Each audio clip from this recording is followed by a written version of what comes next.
pénale et de surfacturation, d'absence de justificatif et de conflit d'intérêts des dépenses jugées non liées à la crise sanitaire avait été évalué à près de 20 milliards de francs CFA. Gouvernement bi fi nekkoon nag jéemoon nañu relativiser doon wax rek mbir yi concerné wu lu dul 1% fonds yi c'est-à-dire 6 milliards. Georges Nesta. waaw Pape Matar mbir mi day dama see am mbégte bu dee dama ne alhamdulilah.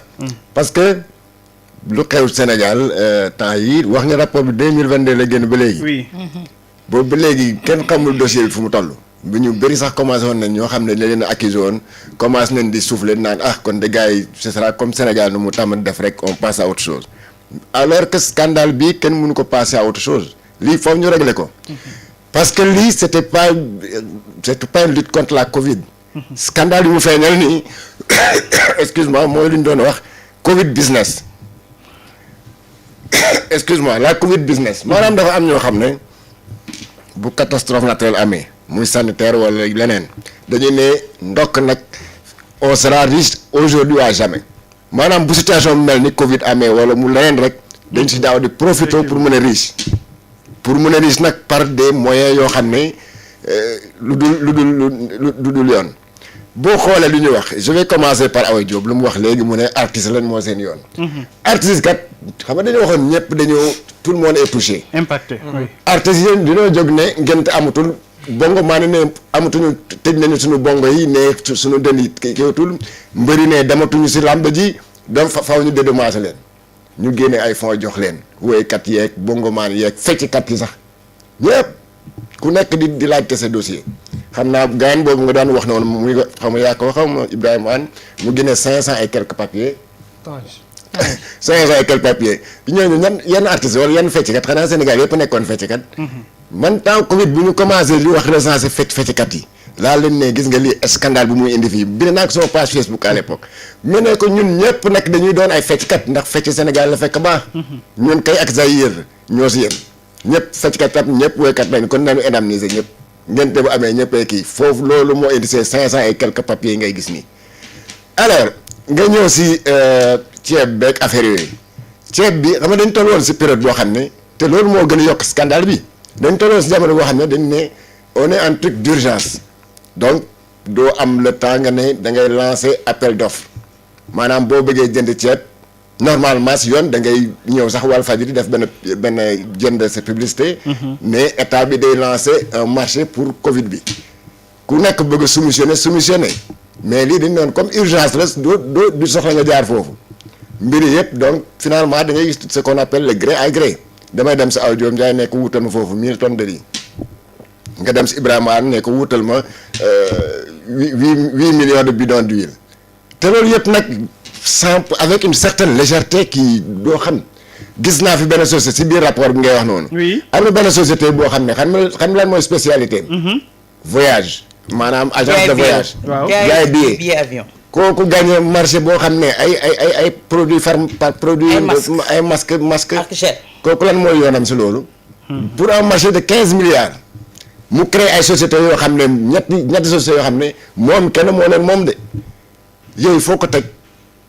loolu mooy scandale nga gis koo xam ne day daal di dem di fourniral état le ministère de la santé ay masque facture masque boo xam ne 100 francs la jar mu def ko jaayee ko 10 000 ñii nekk ay tailleur dem gagner même le marché des blouses. gagner marché blouse confectionner ay blouses. jaay ko kii comme ça sans aucune vérification sans chercher la qualité ñii di jaay ay nu mu tudd sax la ay. gel hydroalcoolique. masque yi ñuy ñëwal Lagos di ñu ko jaay. ñii di jaay ay thermoflash waaw yow da ngay dem nga jël ay millions des centaines de millions da ngay jënd ay des masques médicaux nga dem si benn tailleur mu defaral la ay masques ak tissu. nga dem jënd ay ballu tissu sa fële ca Colobane ñëw tailleur bu defaral la nga dem jox ministère bi mu distribuer. Effectivement, je suis d'accord avec quelque part quand Ibrahima Anne dit que non Awa Diop Ndiaye dit que c'est les DAGE qui sont exposés. Oui, mais parce que c'est les DAGE bi en fait le ministre parfois il ne fait que valider mais am na loo xam ne DAGE mënu ko def sans pour autant que ministre bi gis ko.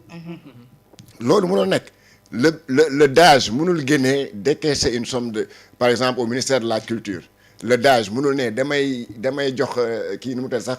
un soutien une subvention aux artistes aux danseurs aux musiciens aux xaw ma lan ak lan. débloquer une somme de 300 millions. sans pour autant que ministre bi valider cette signature là. wala sax mu bañ a am ay pièces justificatives. mais voilà. donc loolu moo indi avec cette pagaille là. oui cette Covid business là parce que business la nit ñi ki defoon. ku nekk di wut comment tu peux t'enrichir dans ça moo indi lii ñu dem ceeb bi ñu koy war a distribuer nar a yóbbu ceeb bi un peu partout au Sénégal ñii am na koo xam ne ay camion am mooy camion yu for mbalit bi nii. oui Diop si ñu ngi koy nuyu bu baax a baax. maire Tivaouane yaa tudd turam tudd fu turam camion yoo xam ne camion yoo xam ne ramassage ordure la. papier cynique dañ koy nuyu rek. camion boo xam ne ramassage ordure mooy métier. camion yooyu nga dem loué leen ñu ne ñooy transporter ceeb bi un peu partout biir Sénégal. te boobu lay jamono sax moom dafa liquidé woon entreprise u camion yooyu la. ñu daal fayit lu xew si Covid bii kenn mënu ko wax. parce que c'est je ne sais pas da lay jàppale parce que tu dis que moom ñii teguñu woon Sénégalais ay nit quoi et pourtant Macky Sall avait Sénégal yëpp ko joxoon confiance. balaa muy commencé mais si acteur culturel yi Georges Nesta gars yi defoon nañu ay son kii lu mu tudd sax waykat bu mag boobu woyoon na fi way bu neex Fatou Laobé bu moo jumul. est-ce que loolu moo justifié loolu yëpp si marto yi la. loolu yëpp si xeetu marto yi la ñooñu kenn santu leen ñu woy. non waaye ma ne woy waaye ma ne woy Fatou Laobé defoon na fi benn tube waaw may leen ma rek l'objectif c'était un objectif de communication c'est-à-dire que pour ñoom ñu woy kii bi comment dirais-je de telle sorte que nit ñi danañ mën a comprendre ba jël les mesures qu'on appelait les mesures barrières à l'époque. waaw léegi dama am benn laaj rek bu may laaj finalement su fekkee est-ce que tey pour bu fekkee ne ñoom c'est des artistes sénégalais ñu ne ñu y a une maladie d'une extrême gravité bu nekk ci réew mi est-ce que bu fekkee ne artiste sénégalais nga ràngoo raaya réew mi est-ce que kooku tey di nga taxaw naan fay leen ma pour ma sensibiliser parce que yeneen dëkk yi affaire bi amoon yëpp tous les artistes par élan patriotique élan de solidarité la ñu jógee woon doon sensibiliser te nekkuñu fi woon doon way ma ne loolu gis nga ñoom nañu woy mais est-ce que seen woy yooyu jar na ñu débloquer ay des centaines de millions di leen ko jox pour lan xam nga loolu yëpp détournement bi foofu la commencé man mii su ma neexoon baat ma génnee benn clip ñu jox ma xaalis pourquoi pas mais ñoom xamoo sax ban sur quels critères ces gens-là ont produit certains navets là tuddee ko tube contre le corona yooyu yëpp corona business bi la corona business nag dafa bëri ay façon nee naa la ko yeb mbalit sax ñu luye sa camion gagné marché yeb mbalit bi camion boo xam ne mbalit lay teg ngay koy teg ay ceeb loolu est-ce que jarul woon sax ñu convoqué waa jooju donc dafa bëri marto yoo xam ne ni ñuy def scandale yoo xam ne ni ñu def ko fi te loolu man li ma gën a métti mooy avant ñuy ni ñuy collecté xaalis bi. oui. Macky Sall dafa woo Sénégalais yi yëpp nee leen nañu teg lépp suuf nañu bàyyi politique. nañu bàyyi lii nañu bàyyi lii kaay leen wuy fi palais. wallaay jour boobu la Ousmane Sonko door a dugg palais. nous sommes en guerre. waaye léegi pendant que nous sommes en guerre di xeex contre un ennemi commun qui s'appelait Covid.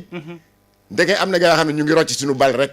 di ko jox seen poche yu vide yi. waaw loolu mooy scandale bi te keroog Ousmane Sonko bi mu demoon palais di kii waxoon na Macky Sall il faut faire très attention avec l'argent bi nga xam ne moom la Sénégal nar a collecté fii. bu fekkee nag xaalis boobu dañ ko nar a Sénégal dañ si nar a ku nekk di contribuer dugal sa loxo si poche jox la ëllëg si biir xaalis bi kenn du xam fu mu nu mu demee loolu nag da nga si war a bàyyi xel. gars yi ñun ñu bëri dañu jàppoon ne kii day mu ngi dem na palais di politique alors que nit ñi taluñu affaire politique la preuve est là. Oui.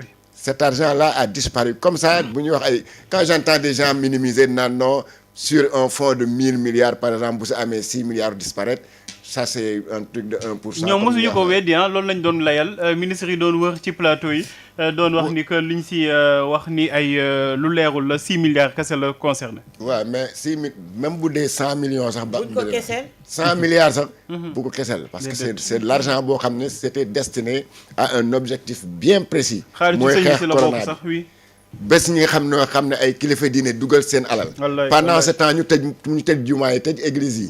tëj Makka kenn demul Makka kenn demul Rome. wax nga dëgg de kenn ñemeetul nuyu sa morom. c'est vrai de ay nit boolo ñii di dee kenn mënu leen a 19 heures ñu tëdd. 19 heures ñu tëdd ah ñun ñii journaliste dañu yoon ñu dem ministère de l'intérieur ñu bindal ñu ay laissez-passer. boo jógee fii Walfadjri même 22 heures bu jotee quelquefois boo tasee yenn policiers yi ñu indi le problème.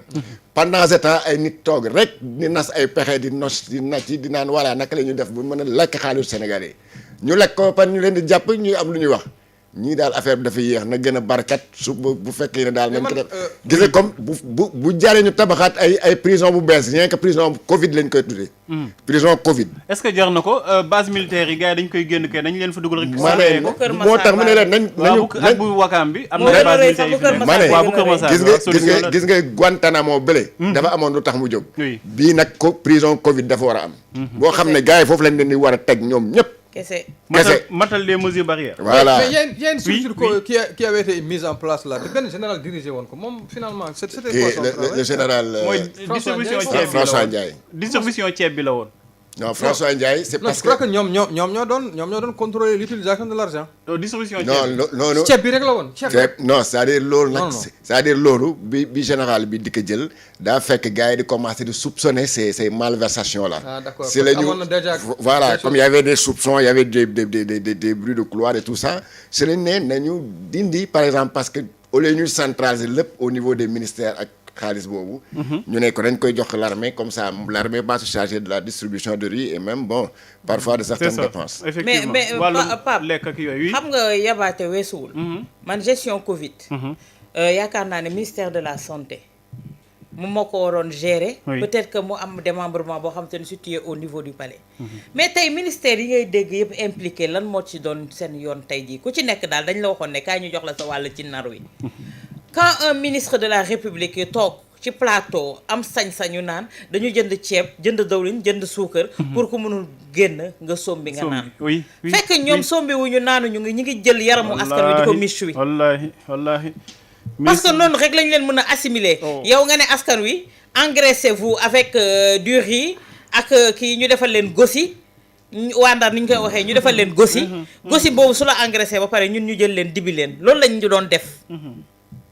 loolu rek lañ ko mën a assimiler Pape parce que yenn yi mënatoo comprendre naka la tudd je te jure da ngay toog da nga naan il faut en rire ou en pleurer parce que da ngay toog Pape tu as le cœur meurtri parce que dafa am yenn yoo fi jaar tey jii kuy waajuram gaañu woon ci période Covid Pape mënul sang waajuram mënu ko jébbal boromam ci anam gi mu ko bëggee fekkeewu ko teeweewu ko Pape kooku ba àdduna di tukki du leen baal lii kooku ba àdduna di tukki du leen baal lii soo moytuwul ku mu ci dajeloon sax il faut se faire justice lui-même nga defee ne loolu c'est acceptable tey jii si dëkk bi ñu ne tey on va pas rendre justice sera rendue.